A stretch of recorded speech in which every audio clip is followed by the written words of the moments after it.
ഈ വർഷത്തെ വാർഷിക മഹാസമ്മേളനത്തിൽ നിന്ന് ഉരുത്തിരിഞ്ഞു വരുന്ന സന്ദേശം ഈ രാജ്യത്ത് തെറ്റിദ്ധരിപ്പിക്കപ്പെട്ട ഇസ്ലാമിക സമൂഹത്തിന് അത് തിരുത്തുവാൻ, ആ തെറ്റിദ്ധാരണ മറ്റുള്ളവർക്ക് അവസാനിപ്പിക്കുവാനുള്ള ഒരു സാഹചര്യം ഒരുക്കണം. അതിന് കഴിയും എന്ന ശുഭാപ്തി വിശ്വാസം എനിക്കുണ്ട്. കാരണം കേരളത്തിലെ മതപണ്ഡിതന്മാരിൽ വലിയ ഒരു ശതമാനം ബന്ധപ്പെട്ട് നിൽക്കുന്നത് മർക്കസു സഖാഫത്ത് സുന്നിയായുമായിട്ടാണ്, കാന്തപുരം ഷേഖുന എ.പി. അബൂബക്കർ മുസ്ലിയാരുമായിട്ടാണ്. അതുകൊണ്ട് തീർച്ചയായും അവർക്ക് കഴിയും, അവർക്ക് സാധിക്കും. ആ ഉത്തരവാദിത്തം നിർവഹിക്കുവാൻ പ്രിയപ്പെട്ട എൻ്റെ പണ്ഡിത ശ്രേഷ്ഠന്മാരും എൻ്റെ അനുജ സഹോദരന്മാരായ പണ്ഡിത സുഹൃത്തുക്കളും തയ്യാറാകും എന്ന പ്രതീക്ഷയോടെ ഇസ്ലാമിക സമൂഹത്തിൻ്റെ ഇസ്സത്ത്, ഇസ്ലാമിക സമൂഹത്തിൻ്റെ യഥാർത്ഥ ചിത്രം സമൂഹത്തിന് ബോധ്യപ്പെടുത്തി കൊടുക്കാൻ നമുക്കാവണം എന്ന വിനീതമായ അഭ്യർത്ഥന ഞാൻ നിങ്ങൾ സമക്ഷം സമർപ്പിക്കുകയാണ്. ഇസ്ലാം ഭീകരവാദത്തിൻ്റെ മതമായി അറിയപ്പെടുകയും പ്രചരിപ്പിക്കപ്പെട്ട് തുടങ്ങുകയും ചെയ്തു. തീവ്രവാദം മുസ്ലിം സമൂഹത്തിൻ്റെ ഒഴിച്ചുകൂടാനാവാത്ത ലക്ഷണങ്ങളിൽ ഒന്നായി ഇന്ന് ഗണിക്കപ്പെടുന്നു. ഇന്ത്യയിലും അതിൻ്റെ അനുരണനങ്ങൾ നമുക്ക് കാണാം. നമ്മളുടെ രാജ്യത്ത് ഹിന്ദു മുസ്ലിം മതസമുദായങ്ങളെ സംശയിപ്പിച്ച് ഭിന്നിപ്പിച്ച് രണ്ട് ചേരികളിൽ നിർത്തുക എന്നുള്ള തന്ത്രം ആദ്യമായി പ്രയോഗിച്ചത് ബ്രിട്ടീഷുകാരാണ്. ഇന്ന് അമേരിക്കൻ സാമ്രാജ്യത്വമാണ് അത് വളരെ സമർത്ഥമായി വീണ്ടും പ്രയോഗവൽക്കരിച്ചു കൊണ്ടിരിക്കുന്നത്. 1498 വാസ്കോഡഗാമ കോഴിക്കോട് കാപ്പാട് കപ്പലിറങ്ങിയ അന്നു മുതൽ ആരംഭിച്ചതാണ് നമ്മളുടെ വൈദേശികാധിപത്യത്തിനെതിരായിട്ടുള്ള സമരം. 1857 ഇന്ത്യയുടെ മഹത്തായ ഒന്നാം സ്വാതന്ത്ര്യ സമരം അരങ്ങേറി. മഹാഭൂരിപക്ഷം ഹിന്ദുക്കളുള്ള ഇന്ത്യ ഒന്നാം സ്വാതന്ത്ര്യ സമരത്തിന്റെ നേതാവും അതിന്റെ മുന്നണി പോരാളിയുമായി തെരഞ്ഞെടുത്തത് മുഗള സാമ്രാജ്യത്തിലെ അവസാനത്തെ ചക്രവർത്തിയായിരുന്ന ബഹദൂർ ഷാ സഫർ എന്ന് പറയുന്ന മുസൽമാനെയായിരുന്നു. ഇന്ത്യയുടെ മനസ്സിന്റെ ഏതെങ്കിലും ഒരു കോണിൽ മതാന്ധതയുടെ, വർഗീയതയുടെ, വിഭാഗീയതയുടെ അംശം അള്ളിപ്പിടിച്ചിരിപ്പുണ്ടായിരുന്നു എങ്കിൽ ഒരിക്കലും ബഹദൂർ ഷാ സഫർ ഇന്ത്യയുടെ ആദ്യത്തെ മഹത്തായ സ്വാതന്ത്ര്യ സമരത്തിന്റെ പോരാളിയും അതിന്റെ നേതാവുമായി തെരഞ്ഞെടുക്കപ്പെടുമായിരുന്നില്ല. 1885 ഇന്ത്യൻ നാഷണൽ കോൺഗ്രസ് എന്ന സംഘടന രൂപവൽക്കരിക്കപ്പെട്ടു നമ്മളുടെ രാജ്യത്ത്.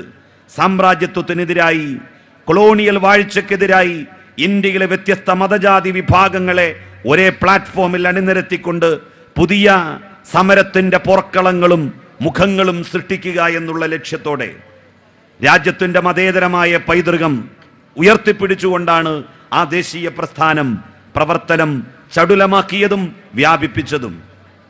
ക്രൈസ്തവ മതവിശ്വാസിയായിരുന്ന എ.ഒ. ഹ്യൂം കോൺഗ്രസിന്റെ അധ്യക്ഷ പദവിയിൽ അവരോധിതനായി. ബദറുദ്ദീൻ ത്വയ്യിബ്ജി എന്ന് പറയുന്ന മുസൽമാൻ ദേശീയ പ്രസ്ഥാനത്തിന്റെ അമരത്തേക്ക് വന്നു.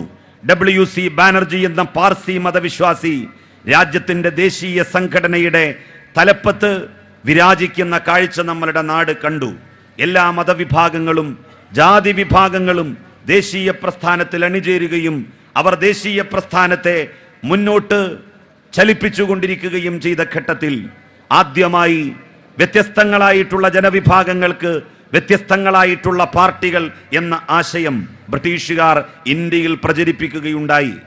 1906 ആഗാഖാൻ എന്ന് പറയുന്ന ഡാക്കയിലെ നവാബിനെ വിലക്കെടുത്തുകൊണ്ട് മുസ്ലിങ്ങൾക്ക് പ്രത്യേകമായ രാഷ്ട്രീയ പാർട്ടി എന്ന ആശയത്തിന് ബ്രിട്ടീഷുകാർ യാഥാർത്ഥ്യത്തിന്റെ രൂപം നൽകുകയുണ്ടായി.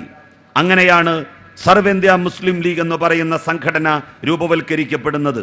1920കളിൽ ഹിന്ദു മഹാസഭ എന്ന സംഘടനയ്ക്കും ബ്രിട്ടീഷുകാർ ബീജാവാപം നൽകുകയുണ്ടായി. ഹിന്ദുക്കൾക്ക് സംഘടിക്കുവാനും ഒത്തുചേരുവാനും ഒരു പ്രത്യേകമായ പ്ലാറ്റ്ഫോം എന്ന് ഹിന്ദു മഹാസഭയ്ക്ക് വ്യാഖ്യാനം നൽകപ്പെട്ടു.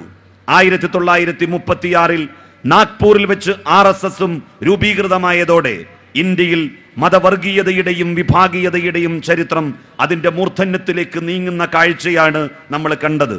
1942 മഹാത്മാഗാന്ധി ഒരു പുതിയ സമരമുദ്രാവാക്യം ലോകത്ത് ഇന്ത്യയിൽ ഉയർത്തുകയുണ്ടായി.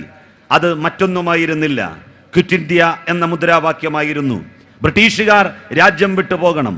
ആ മുദ്രാവാക്യം ഇന്ത്യയുടെ നാനാഭാഗങ്ങളിലും ഗ്രാമീണരും വിവിധ മതജനവിഭാഗങ്ങളും നെഞ്ചോട് ഏറ്റുപിടിച്ചുകൊണ്ട് മുന്നോട്ട് ഗമിച്ചപ്പോ മുഹമ്മദ് അലി ജിന്ന മറ്റൊരു മുദ്രാവാക്യം ഉയർത്തി അതിനെ എതിർത്തു. അദ്ദേഹം പറഞ്ഞു, ഡിവൈഡ് ആൻഡ് ക്വിറ്റ്. രാജ്യം ഭിന്നിപ്പിച്ചതിന് ശേഷം വിട്ടുപോവുക. ബ്രിട്ടീഷുകാർ സ്വീകരിച്ചത് ഗാന്ധിജിയുടെ മുദ്രാവാക്യമല്ല, മുഹമ്മദ് അലി ജിന്നയുടെ മുദ്രാവാക്യമാണ്.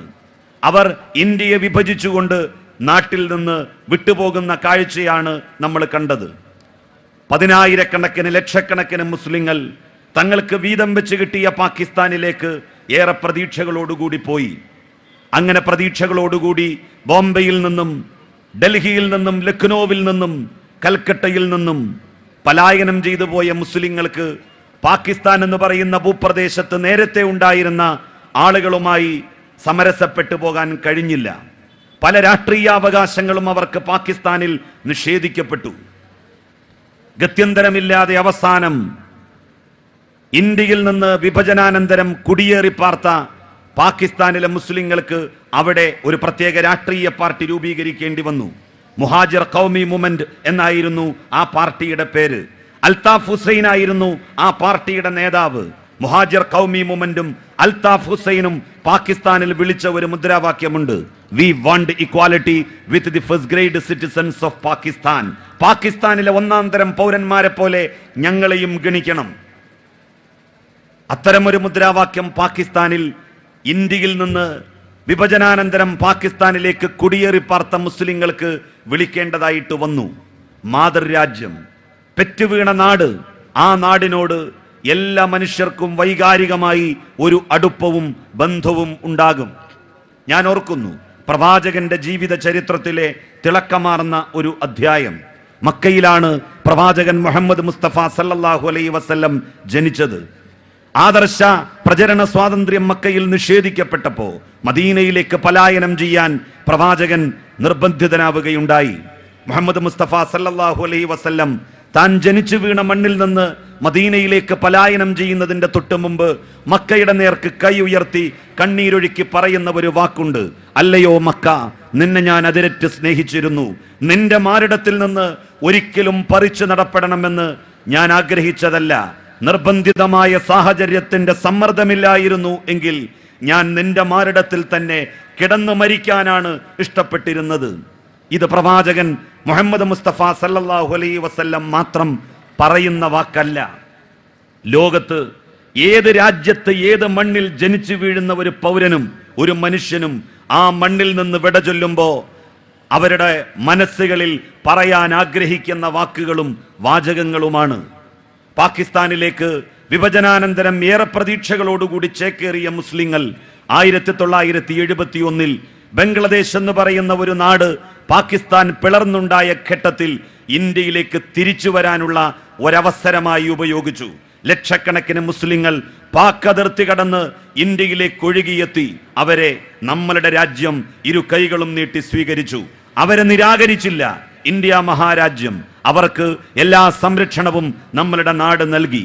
കൽക്കട്ടയും ബംഗാളും അവർക്ക് ആതിഥ്യമരുളിയതിന് ചരിത്രത്തിൽ സമാനതകളില്ല എന്ന് പോലും രേഖപ്പെടുത്തപ്പെട്ടിട്ടുണ്ട്.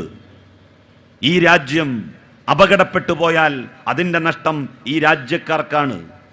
ഈ രാജ്യത്ത് കുഴപ്പങ്ങൾ ഉണ്ടാക്കി എങ്ങോട്ട് പോകണം എന്നാണ് ഇന്ത്യയിലെ വിവിധ മതവിശ്വാസികൾ ആഗ്രഹിക്കുന്നതും താല്പര്യപ്പെടുന്നതും. ഇവിടെ പ്രശ്നങ്ങൾ ഉണ്ടാക്കി RSSകാർ നേപ്പാൾ എന്ന് പറയുന്ന ഹിന്ദു രാജ്യത്തേക്ക് പോയാൽ അവിടെ അവർ സ്വീകരിക്കപ്പെടും എന്ന് അവർ വിശ്വസിക്കുന്നുണ്ടോ? ഈ നാട്ടിൽ കുഴപ്പങ്ങൾ ഉണ്ടാക്കി പാകിസ്ഥാനിലേക്ക് ചേക്കേറിയാൽ അവിടെ അവർ സ്വീകരിക്കപ്പെടും എന്ന് മുസ്ലിം തീവ്രവാദികൾ കരുതുന്നുണ്ടോ? യൂറോപ്പിലേക്ക് പ്രശ്നങ്ങൾ ഉണ്ടാക്കി ഇവിടെ നിന്ന് രക്ഷപ്പെട്ട് കളയാമെന്ന് ഇവിടുത്തെ ക്രൈസ്തവ മതവിശ്വാസികൾക്ക് ധാരണയുണ്ടോ? ഉണ്ടെങ്കിൽ അവർക്ക് തെറ്റി. പാലസ്തീനികൾക്ക് അറേബ്യൻ രാജ്യങ്ങൾ പൗരത്വം നൽകിയത് അവർ മുസ്ലിങ്ങളായതുകൊണ്ടല്ല, അവർ അറബ് വംശജരായതുകൊണ്ടാണ്. അവർ അറബ് വംശജരല്ലായിരുന്നു എങ്കിൽ ഒരിക്കലും അവർക്ക് പൗരത്വം നൽകി സ്വീകരിക്കുവാൻ അറേബ്യൻ രാഷ്ട്രങ്ങൾ തയ്യാറാകുമായിരുന്നില്ല. എന്തൊക്കെ പോരായ്മകളും പരാധീനതകളും പരിഭവങ്ങളും ഉണ്ടെങ്കിലും നമ്മൾ പറയാറില്ലേ, നമ്മളുടെ വീടാണ് അന്യന്റെ കൊട്ടാരത്തെക്കാൾ ഏറ്റവും സുഖലോലുപമായിട്ടുള്ളതും ശാന്തിയും സമാധാനവും നമുക്ക് നൽകുന്നതും എന്ന്. ഇന്ത്യക്ക് പോരായ്മകളുണ്ട്. നമ്മളുടെ രാജ്യത്തിന്റെ സാമ്പത്തികാഭിവൃദ്ധി മറ്റു രാജ്യങ്ങളെപ്പോലെ മെച്ചപ്പെട്ടതാണ് എന്ന് പറയാൻ നമുക്കാവില്ല. എങ്കിലും അവനവന്റെ കൈ തലക്ക് വെച്ചുകൊണ്ടുറങ്ങാൻ നമുക്കൊരു ഭൂമി, നമുക്കൊരു മണ്ണ്, അതാണ് നമ്മളുടെ മാതൃരാജ്യം. ആ രാജ്യത്തെ സ്നേഹിക്കുക എന്ന് പറയുന്നത് ഈ രാജ്യത്തുള്ള എല്ലാ മതവിഭാഗക്കാരുടെയും എല്ലാ വിശ്വാസികളുടെയും നിർബന്ധമായിട്ടുള്ള കാര്യമാണ്. അതിൽ നിന്ന് അവരെ അടർത്തിയെടുക്കാൻ ആർക്കും കഴിയില്ല, ആർക്കും സാധിക്കില്ല. ഒരു പറ്റം മുസ്ലിം ചെറുപ്പക്കാരെ വിലക്കെടുത്തുകൊണ്ട് അമേരിക്കൻ സാമ്രാജ്യത്വം അവരുടെ അജണ്ടകൾ ഇന്ത്യയിൽ നടപ്പിലാക്കാൻ വേണ്ടി നടത്തപ്പെട്ടുകൊണ്ടിരിക്കുന്ന കലാപങ്ങൾ, സ്ഫോടന പരമ്പരകൾ കണ്ടില്ല എന്ന് നടിക്കാനും ആർക്കും സാധിക്കില്ല. ഉണ്ടാക്കപ്പെട്ടുകൊണ്ടിരിക്കുന്ന സ്ഫോടനങ്ങൾ, രാജ്യത്താകമാനം തീവ്രവാദ ഭീകരവാദ പ്രവർത്തനങ്ങൾ ശക്തിപ്പെട്ടുകൊണ്ടിരിക്കുന്നു. ആരാണ് ഇതിന്റെ ഉത്തരവാദി? 1990-കൾ വരെ ഇന്ത്യയിൽ എന്തുകൊണ്ട് ക്ഷേത്രങ്ങൾ ആക്രമിക്കപ്പെട്ടില്ല? ഇന്ത്യയിൽ എന്തുകൊണ്ട് ബാബറി മസ്ജിദ് തകർക്കപ്പെട്ടില്ല? ഇന്ത്യയിൽ എന്തുകൊണ്ട് ഗുജറാത്ത് കലാപത്തിന് സമാനമായ കലാപങ്ങൾ ഉണ്ടായില്ല?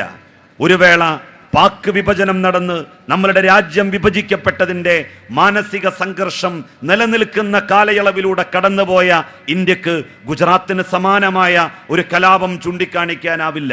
1949-ലാണ് ബാബറി മസ്ജിദ് രാമജന്മഭൂമി തർക്കം ആരംഭിക്കുന്നത്. എന്നാൽ ബാബറി മസ്ജിദ് RSSകാർ പൊളിച്ചു മാറ്റുന്നത് 1992-ലാണ്.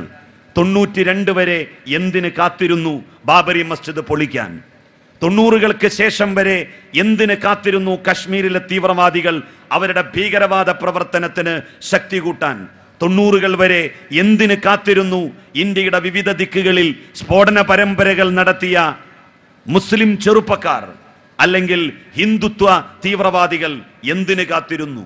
മലേഗാവിലെ സ്ഫോടനത്തിന്റെ കാണാപ്പുറങ്ങളും കേൾക്കാപ്പുറങ്ങളും പുറത്തു വന്നുകൊണ്ടിരിക്കുന്നു. ആരെയെല്ലാമോ വിലക്കെടുത്തുകൊണ്ട് ഈ രാജ്യത്ത് സംഘർഷങ്ങളും കലാപങ്ങളും ഉണ്ടാക്കുന്നു. ഹിന്ദുക്കളെയും മുസ്ലിങ്ങളെയും രണ്ട് ചേരികളിലാക്കി മാറ്റി നിർത്തുവാനുള്ള ഗൂഢതന്ത്രങ്ങൾ മെനയപ്പെടുന്നു.